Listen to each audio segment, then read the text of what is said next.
What was it like the first day here? Yeah. What was the most amount of money you guys made in one day? So what was the biggest loss of money you guys had?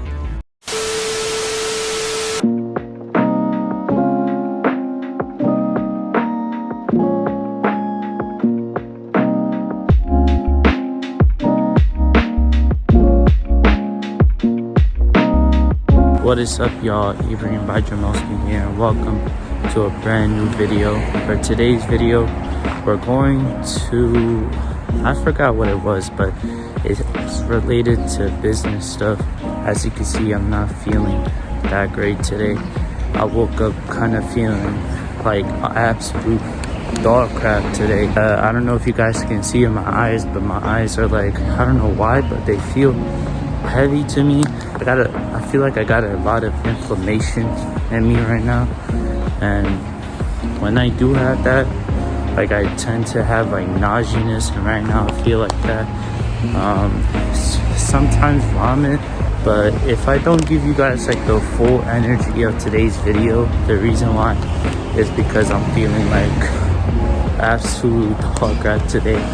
Like, even before trying to go to school today, I was like, should I stay home? But I was like, I'm gonna just attend this trip, whatever. From what I know is we're gonna make like a little commercial thing, or like business commercial, if I remember. But anyways, I'm gonna go ahead and catch you guys once I'm at the place, and let's roll this B-roll, because I think I might be going on the bus to get there, or the train. But yeah, roll the B-roll.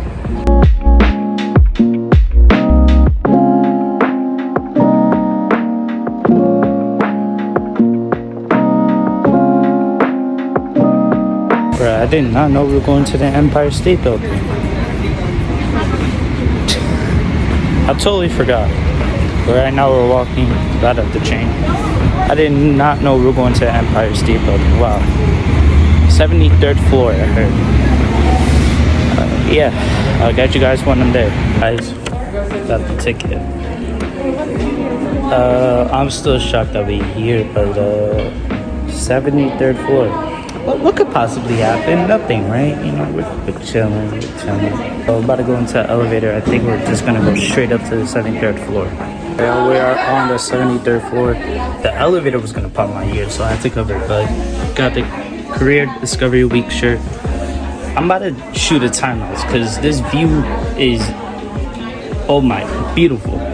I think the best view I ever had out of going all these tall buildings and popular buildings. So enjoy this time lapse.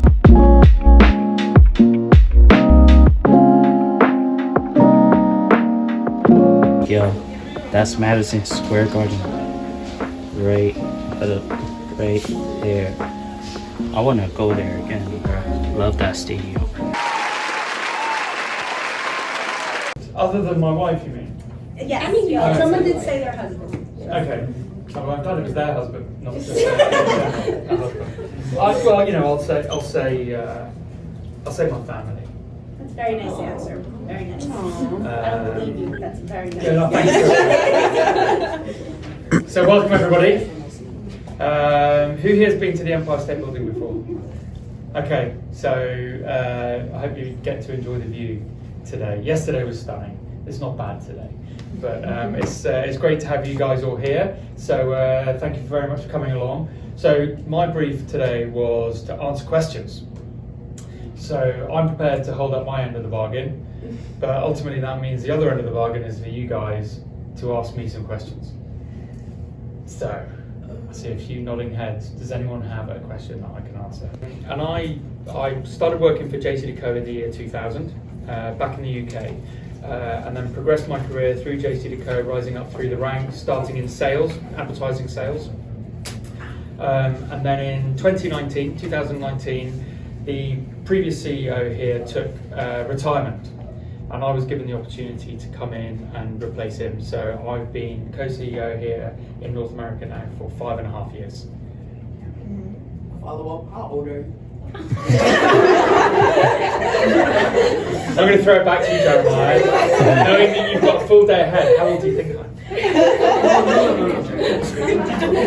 know everyone over the age of 40 looks the same So you to you said guys. So, 1999. No, you so said I wasn't born in 1990. No, I started work in 1995. Okay. 1995. So it's a bit of mental arithmetic So here. at least like for 25 years, you had to get some position to work there, correct? To work here, yeah. You So gotta be at least above 40. come back, Jeremiah. So I'm going to be 52. Boy, ain't no way, boy. Just over it. But yeah, so I mean, look, but thank you very much. But the reality is, it takes time, right? You have to be patient, and you have to earn your stripes. As in, you've got to do the groundwork first. Okay, so Jean-Luc, my fellow co-CEO, when he started as an intern in the Decaux organization, and basically he's done every single job that everyone has done in this organization, from cleaning the bus shelters, from putting posters in the bus shelters, from preparing the posters that go into the bus shelters, through selling the posters, through speaking to clients, through speaking to cities to try and get the contracts in the first place. So that's really important. You can't just say, right, hey, tomorrow, I mean, unless you start your own business, but great, you still need to have a business to become a CEO of. So it doesn't just happen overnight. You've got to earn it, you've got to prove that you're capable, you've got to prove that you've got the skill sets to do that. I mean, there's a lot to unpack in that question. So I just want to be clear, this isn't my company. I work for JCDecaux. The company started about 62 years ago. It was invented by Jean-Claude Decaux, so the JC of JCDecaux. And effectively, he came up with this incredibly entrepreneurial idea that our company would build and provide the bus shelter in cities at no cost to cities. So the bus shelters that you see on the streets of New York cost the city nothing, okay? And they are funded, cleaned, maintained by the advertising revenue that we generate. So if you look at that poster behind you there with the Tom Ford ad, Tom Ford paid JCDecaux reasonable amount of money to be outside of those incredible shops on Madison Avenue and Fifth Avenue. And the revenue that we generate there goes into the capital, the money that it costs to build that, install it, clean it and maintain it on a daily basis. That model never existed before. So he took that model, it started in the city of Lyon in France. Lyon took a bet, and then all the other cities realised, well, we don't have shelters, and we'd like shelters, we can't afford shelters, because the funding crisis existed then as it does now.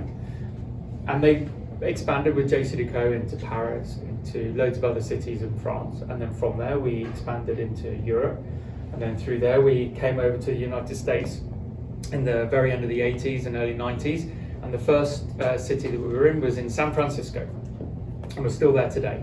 And in 2015, that's when the streets of New York got the JCDecaux name on it. So breaking into a market was a challenge. You know, it takes time. Again, it goes back to you have to be patient. We're a family-owned business, which means that there is that patience to play the long game. And then obviously the biggest challenge that I faced personally within JCDecaux North America was the COVID crisis.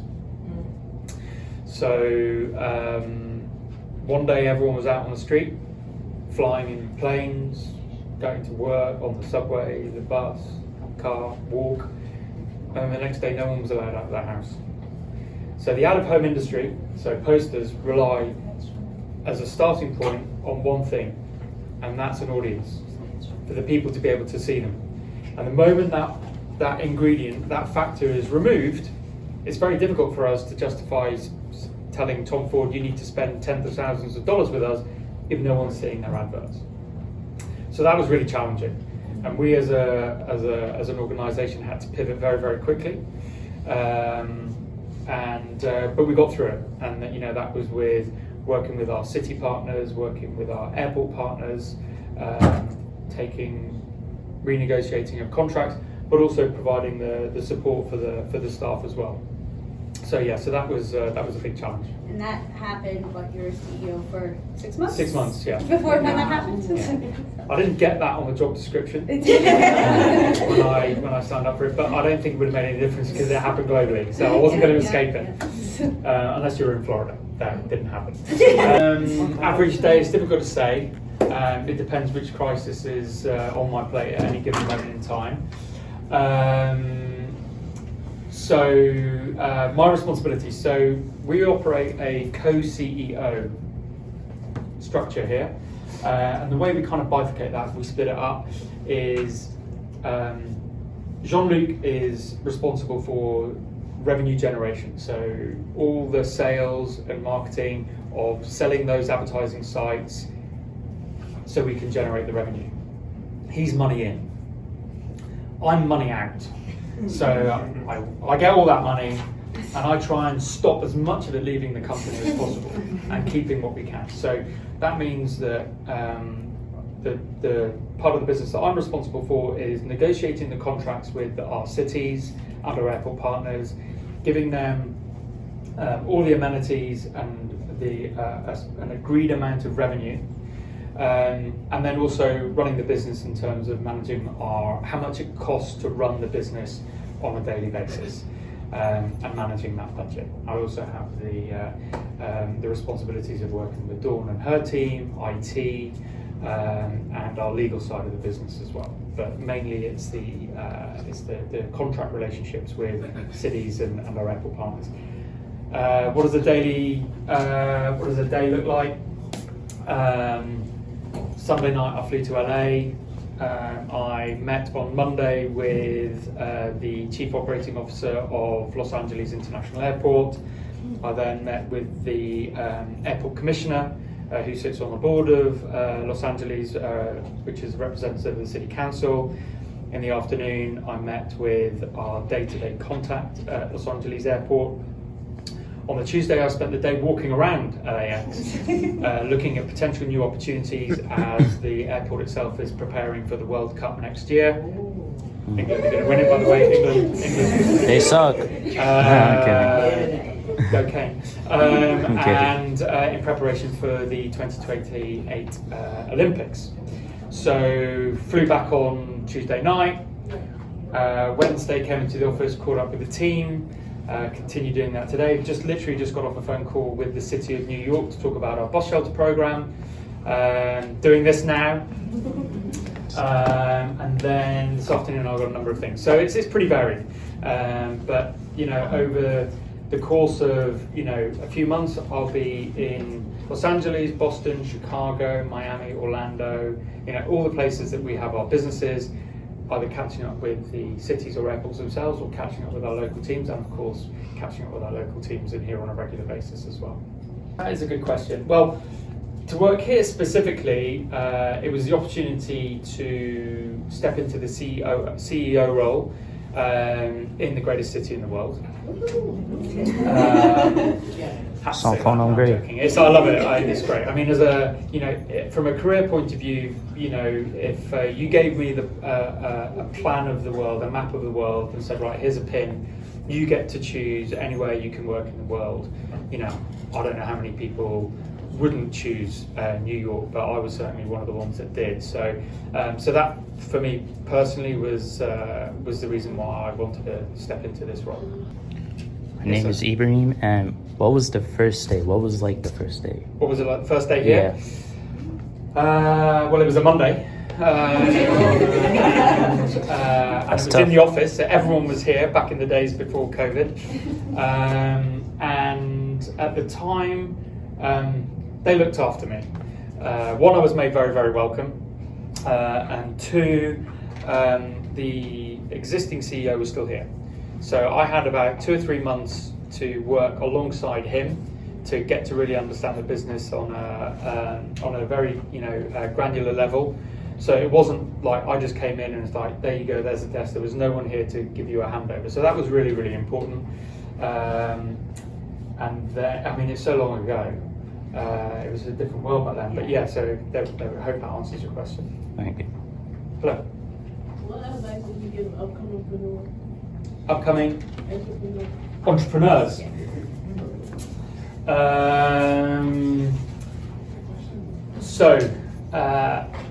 You're going to have to be tenacious. If you've got an idea that you think is groundbreaking, that is out of the mold and is valuable, then you have to really, really be passionate about it. So you need to try everything that you can to make that business work. It's difficult to sort of say specifically what it is, depending on what your entrepreneurial idea is, how scalable it is. So how quickly you can go from a kernel of a small idea to being Google or Meta, and everything else in between. But seek advice. Don't be afraid to ask questions. Never assume that that you know everything. There's always people that you can learn from. And one thing I would say, not just from an entrepreneurial point of view, but advice that I try and heed myself, but specifically also my kids, is you have 2 ears and 1 mouth, and use them in that ratio. But don't be afraid to ask questions. Honestly, there's no such thing as a stupid question. Honestly, never ever be concerned about putting your hand up and thinking, hey, I don't know the answer to this, can I get some help? Except right now, because we are out of time. No, but if you have any more questions for Alan, he's here all day. So feel free to ask one of the chaperones or any of us any questions you may have. Do you have any? Sorry. Just say thank you very much again. It's great to see you. Thank you for being so engaging. I hope you have a great time here. You're in very capable hands of the team. Enjoy it and make the most of it. Thank you. All right. Thanks, folks. Bye. Yo, this office looks like a thing from Wall Street. I'm not gonna lie. It just looks like a movie scene. Looks like a Wall Street movie scene to me. $30,000 in 1 month, Jordy? Huh? They're business expenses. Yes. Jordy, look what you got here. What? Look at this. $26,000 for one dinner. No, this could be explained. Dad, we had the Pfizer clients. Right, the porterhouse from The Argentina. expensive champagne, the wine. We had to buy champagne. And you ordered all the sides. Tell them about the sides I you ordered ordered. the sides, so... Sides? Yeah. Sides? $26,000 worth of sides? What are these sides? They cure cancer? The side... A dedicated and hardworking team to make sure that the financial health of the company is growing and stable and accurate. Yeah, and actually, just a few minutes ago, got good news that we've broken our first quarter records for New York street furniture sales, so we are continuing to grow. So we're hiring probably. Let's see, questions for us? Anybody interested in pursuing What was finance? the most amount of money you guys made in one day? That is a good question. There was, I think the biggest recent one, there's a new car rental company called Turo, and they're trying to compete with the big boys like Sixt Rent-A-Car and Avis and all the ones that you can see at the airport. And one of our guys caught them early and got them to advertise in all of the airports that we have in the country, and that was like a $5 million deal. So our guys get paid on commission, so they get a percentage of that, and that's part of my job to calculate. That deal is actually revenue received, and it can be spread around several months, but on a daily basis, how much money we receive, that's actually my job, and it could be a nice 6 figures. So. Unfortunately, it's not that amount the company will see, because we have big vendors we have to pay, payroll to just paying for we have rent 100 plus employees on these 2 floors is a lot. Paying all these people, including me, is a lot. we just to have the fixtures in the airports and in the streets that we pay a lot of rent to the city, and everybody here is taking care of that, from making sure that all the taxes are done properly, all the revenue is good. Laura's job is to make sure that we get the money to begin with from the advertiser. Money, money, money. Oh, brother, this guy stinks! But yeah, there's always a lot of action here, and it's every day is new challenges. So I am curious now, and I'm going to dig in and see what was the biggest day we had. But yeah, I look at sales reports every day, and whenever somebody books like $1 million deal, I go up there and just high fives. Yeah, I make sure that they get their fair share. The finance team works very close with the sales team. We both kind of lean on each other to get things done. So one thing, in any type of business, networking is the key to success. You want to make sure you have your sales team on the same board as you, and vice versa. So what was the biggest loss of money you guys had? The biggest Loss of money. We don't lose. Actually, in the first quarter of 2020 was really strong. Oh yeah, that was COVID time. And then starting mid-March of 2020, we were losing $1 million a week. We had nothing coming in, so we actually had some staff, plenty of staff, that we had to lay off. And it was rough on everybody, but we got through it. All the numbers are back to where they were before COVID.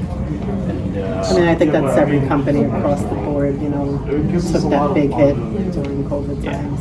We try not to remember it. Yeah, but we learned from it. Are you leaning towards it, a career in finance? Not sure yet. Nothing about it. So, you guys do take in from any company ever, from cars to furniture to stuff like that. Any brand that would want to advertise with us, whether it be a perfume, clothing store. There are some restrictions. Has there been any out of clothes and other stuff besides cars and whatnot? Has there been any big company that's given a good amount of money? Oh yeah. We actually released there was a social media post that out of the top 100 brands in the world, 93 of the top 100 advertise with JCDecaux North America. So we got, there are some restrictions that we have, we don't take political ads and things like that. And there are certain illegal substances. Well, actually, it could be legal substances, but you have to be careful. Working with the legal team, it's not supposed to be posted. Yeah, that's another team we work close with, is our legal team. We had a recent legal mess where one of the big alcohol companies had bought billboards in Chicago that were right outside of a school, and so that caused a lot of headaches for the legal team, because when our sales team has something questionable, they actually will run images by our legal team to make sure it will pass inspection, which could be done by our airports, the city contracts, and so on. So our sales team takes extreme measures to make sure we won't be sued or get in trouble. And we don't like those checks that we have to write sometimes. Which barely happens. So. Support for our screens. So what you're seeing on the screen up in the upper left, these are in our airports: Miami, Houston, LAX, Boston, and a few others. And so these are our bigger LEDs. And these LEDs are, our higher dollar amounts in the airport, so that's why we have screens on those. And then below that we have CDN, which is our Chicago billboards on the highways around there. And what we do, we're tasked with troubleshooting, installing, and maintaining and keeping these all operational across the country. Sorry, my name is Nemo. This is Mike. Sean, and over there is Tony. We actually have a daily, he's with the rest of our team on the meeting, which we normally have a daily meeting or a couple days a week meeting for this. Do you want to jump in? I'm glad that you guys are here. We're digital operations, and in terms of JCDecaux and what we do here, digital operations is responsible for a few critical pieces. One is everything you see here in terms of a digital display. We're responsible for making sure it continues to work. We're responsible to fix any problems. And with any technology, there are problems, tons of problems, every day. We've got over 2,000 screens, so every day there's anywhere from 1 to many screens that need some sort of fixing. It might not be that the screen is broken and off, but we have systems that tell us, hey, I'm a screen, maybe I'm too hot, my fans are broken, I'm a computer, and I'm running too slowly. So if you don't fix me, we're gonna have a problem. And then there are some where we'll come in here, we'll see these cameras, and they'll just one of them will be off, and we got to figure out how to fix that. Now that's kind of the day-to-day, but we also are responsible for actually kind of working together with install teams to install all of these screens. So what you see in the upper left-hand corner are screens in airports. You've got the airport's call signal or the 3-letter code that's next to them. So you see DFW, Dallas, LAX, Los Angeles. We've got Miami, Orlando. Got a bunch of airports where we've got screens, and this allows us to really kind of make sure everything looks good. But yeah, we install these. We also install, like in New York City, we've got what we call our bus shelters. So if you go down to 5th Avenue on 33rd Street and you look at that bus shelter, there's a digital screen in that bus shelter. On top of the digital screen, there are what we would call our LED clocks. So this right here is an LED clock that we would have in the shelter.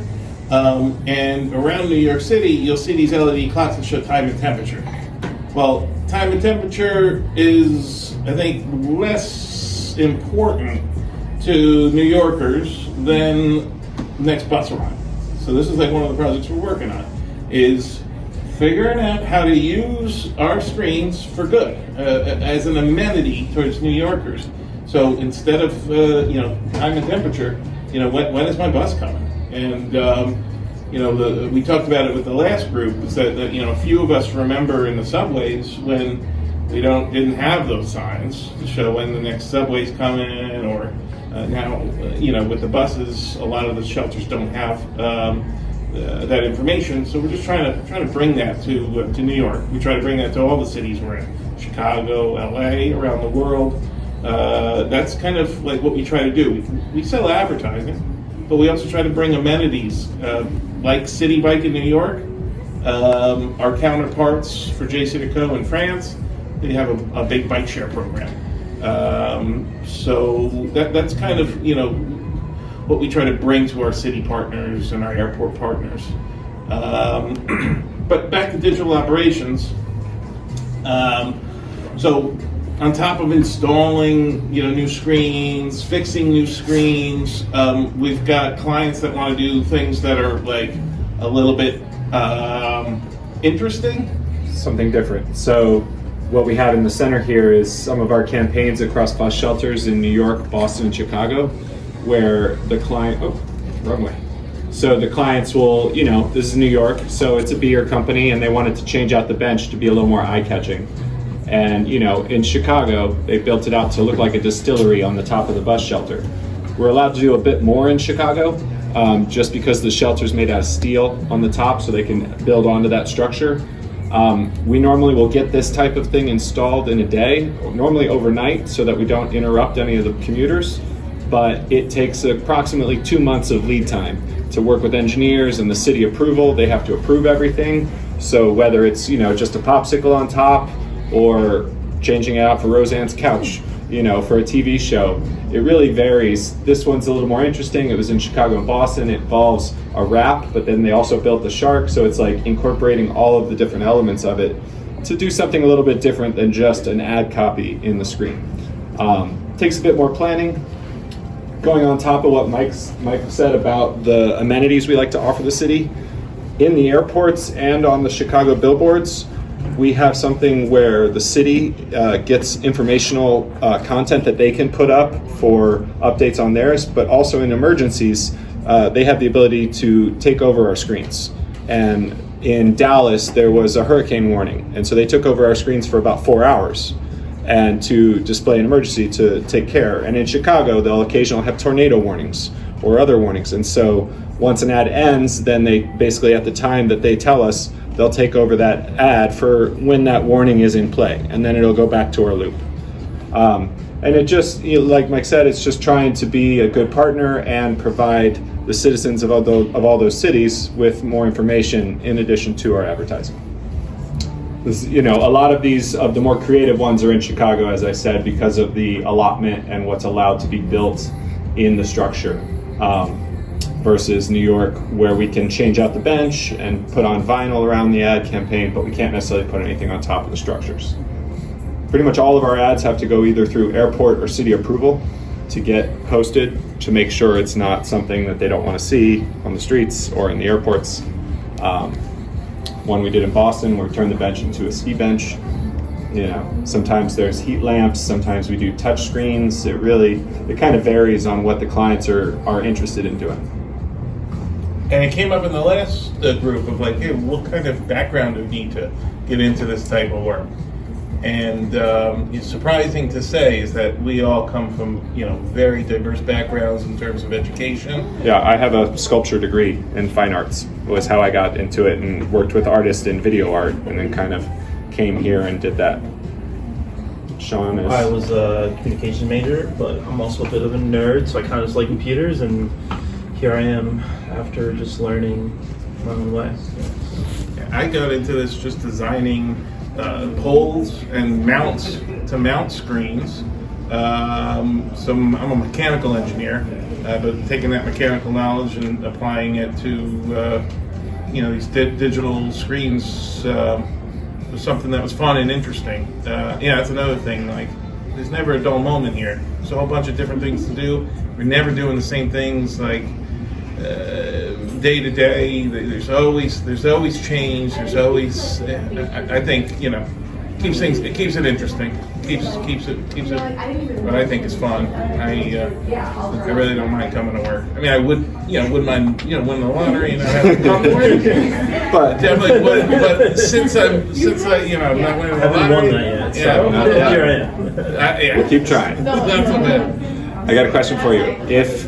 If you came in, I think you can answer this. If you came in and you looked up here and you saw like one of these screens didn't look right or it was off, what would be the first thing you would do? To fix it. To bring it back up. Any guess? Similar to what you might do at home if something's broken. Try and figure out if there's anything holding out to me that looks different.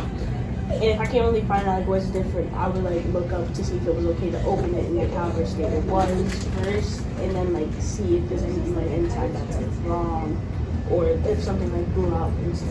First off, I love that answer, and you should come to the team. Looking up, and go into the user manual of what you're trying to fix. It's a great answer. Is we were asking a much simpler question. No, that's correct. No, you are 100% correct. A lot of times what we do, and we set up these systems, because a lot of times, as you know, technology, routers, your home computers, your TVs, you just have to power cycle it. And that doesn't solve everything. A lot of times that's the case. With these LEDs, it'll get mixed up, and it just needs a power cycle refresh to send that signal back to. Your answer was the highly technical one, which we go down that rabbit hole if that first solution doesn't work, and it was great.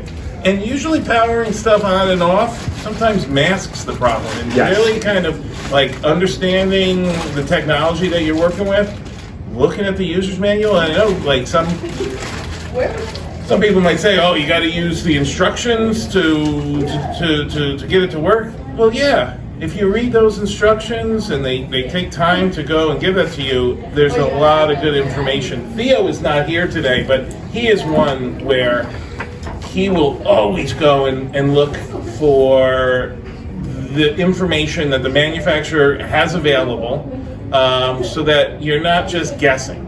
You're investigating, you're looking at what's changed, and you're getting the information. And not just trying different things and figuring out what works. It's a very, very, very good answer. Traffic versus a lot of times you're speeding by on the highway. You have less time to kind of like absorb what the advertisement is about. Any thoughts? I said that they should promote it next to a beauty store near a bus shelf. And say this fragrance is the most affordable and the smell will last for more than any other fragrance you ever like put on. Great, got the advertising skills. Also to promote this in the airport, but right next to like the stores where they have like, you know, beverages. I'm so glad you said that because it's exactly one of the things that I was thinking of too. So really good, different idea. So a lot of people buy fragrance in the duty-free stores, which is like talking about in the airports. So to have advertisements in the airport by duty-free where people are buying fragrances because they're usually pretty expensive, but in those stores it's tax-free to buy without tax. It's a really good idea. Yeah. And I also said they should promote this in the most popular street in New York City. Exactly. So a popular street for mass reach, so to reach those people. And one of those from a fashionista perspective, which we didn't touch on too much about, but so our company JCDecaux has advertising along Fifth Avenue. If you guys have heard of Fifth Avenue, it's where the wealthiest of wealthy people are walking around to shop, because it's where Chanel, Dior, Gucci, all those stores are. So we can put ads like the bus shelters on Fifth Avenue to reach that fashionista type of audience, that wealthy type of audience. Yes, exactly. And that's about it. Yeah, I mean, you guys nailed it. We were a luxury beauty line. So this luxury fashion brand is launching a new fragrance line. They're looking to run during key shopping periods. They wanted to reach gift givers and fashionistas, typically age range 18 to 34 in high fashion cities. I'll leave it to my girl Destiny. All right. So since it is an advertisement for both fragrances, the most place that you'll have the idea of where you can like find smells and stuff for yourself is like malls or maybe outside fragrances, but where you can like find that out instead like seeing advertisements. Which if any city and like, okay, what's the best city for fragrance, which we all know is Miami, Chicago, New York. And also like within like for eye level, it's more so able for like people to say, oh, okay, this is pretty new, I want to like try it out. I know that there's a Sephora or Ulta Beauty right here, but if not, they can always just like, okay, since this might be advertising here, there should probably be a fragrance store nearby. And also such as like popular streets as in Fifth Avenue, because there's a lot of like people walk around, there's a whole bunch of stuff there. It's like, okay, so that's how we could bring in our audience, because there's a lot of wealthy people on this side. And also for the malls, because it's like, all right, you're already there to shop. You're going to spend all your money regardless. You're going to drop it. It's free money. Well, not free money, but it's just like, all right, that's the way I'm going to grab you up, because you're already here. Yeah. Just continue shopping. Nailed it. Great job. So then we'll go on to group 3, hotel chain. So this brand is opening a new hotel location in Los Angeles and wants to increase awareness and bring in bookings. They're looking to target jet setters who can afford frequent travel, business people who travel to LA a lot for meetings. They're typically aged 25 to 54. They're in Los Angeles and other major markets because they're traveling for work, and they have pretty high household income, so they're on the wealthier side. So group 3, take it from here. That's us. So we looked through the different options that JCDecaux offers, and first we picked the LA airport, since there's people there are already traveling to LA, maybe they come there a lot. It also showed, I don't know where our map is, but one of the maps showed that they have frequent travelers there. It makes sense because it's an airport. And then we looked at this handy dandy heat map, which basically the dark red areas show where people are more likely to make a purchase from a hotel chain, which probably means they have in the past few months, or have gone on the websites looking for one. And we thought, based on where JCDecaux's street furniture units are, which probably no one else can see, but there's little black dots on here, we decided to go with New York and Chicago because we're best able to target those areas. And that was it. Great. Really good job, guys. Yeah, and one other format that I'll add, if you guys remember from the place-based section, so we're actually able to advertise in office buildings in the elevator. So for a hotel chain that's really looking to focus on a business audience, so people traveling for work, another great idea is to potentially advertise in office buildings, so you can really reach people in business when work and traveling for work is top of mind. Group 4, credit card. That's us. Okay. So after discussing and reviewing our data, we determined what we think would be the 3 best targets, locations to advertise in. So we believe that we should target several places in New York, Chicago, and San Francisco. And specifically for the profiles, we decided to target the C-class business decision makers, highly educated people, and the digital nomads between the age of 25 and 44. As these profiles are the commonality between the 3 locations we chose. And additionally, New York and Chicago and San Francisco are tourism hotspots and have several Fortune 500 company headquarters. And since we want to target higher earners, we want to target the Fortune 5 company places, since most likely the CEOs and higher executives will be there. And for our credit card, so we want to target people who travel frequently. So places like LAX in the airport, we would want to put our advertisements in. And for our benefits, we would mention that we offer points and a lounge access, so they can have a luxury exclusive experience. We would also include our advertisements in places like malls in the airport, the Upper and Lower East Side, Central Chicago, Wall Street, and LAX airport. Very good. I love the data involved. You actually brought up a really great point, which I talked about. You might not remember the term, but contextually relevant advertising, things like we saw that Mary Poppins example. When you bring up the environment around you, it makes ads more memorable. So when you brought up, hey, you can earn points for this airport lounge or something like that, when you're in the airport near the lounge, it just makes it even more relevant because you're speaking to that exact environment around you. Very good job, guys. Group 5 shoe company. This sportswear brand is launching a new running shoe and wants their advertisement to be visible at the Boston and New York City marathons. They're looking to reach athletes, runners, and highly active people between 18 to 34 in New York and Boston for a household income of $50K plus. Lewis. Yes. So we're going to start with the Boston airport. We want to get the runners as soon as they get to Boston, immediately. Then we're also going to target street furniture in New York and Boston. We're specifically going to target gyms, parks. Since it's for the marathon, we're targeting the marathon. We're going to target the New York Marathon in November, Boston Marathon in April. We're going to target locations where there's a track and field. We're going to target colleges that have sports teams. And areas in the heat map that target this demographic, 18 to 34, household income over 50K.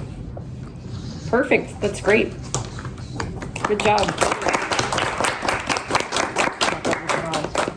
So something really cool, because we have a lot of brands that look to run around the marathons, especially running shoe brands. Something really cool that Nike did last year. So they advertised with us for the New York City Marathon, and they actually, speaking to ads that are relevant for your specific surroundings, they had advertisements at different mile markers of the marathon to say, hey, you're at mile 17, let's go, keep going, or whatever it may be. So they spoke to the specific environment to make their ad even more memorable as people were running the race. And last but not least, and even though it says extra prompt, it is not last but not least, entertainment. This brand is a streaming platform launching a new educational TV show for young children. They're looking to target parents on their commute in neighborhoods and suburbs with a lot of young families, with parents and children, household income 50K plus. Ryan's team. Yes, so we take a look at the prompt, and obviously the entertainment space can be utilized across every single market there is.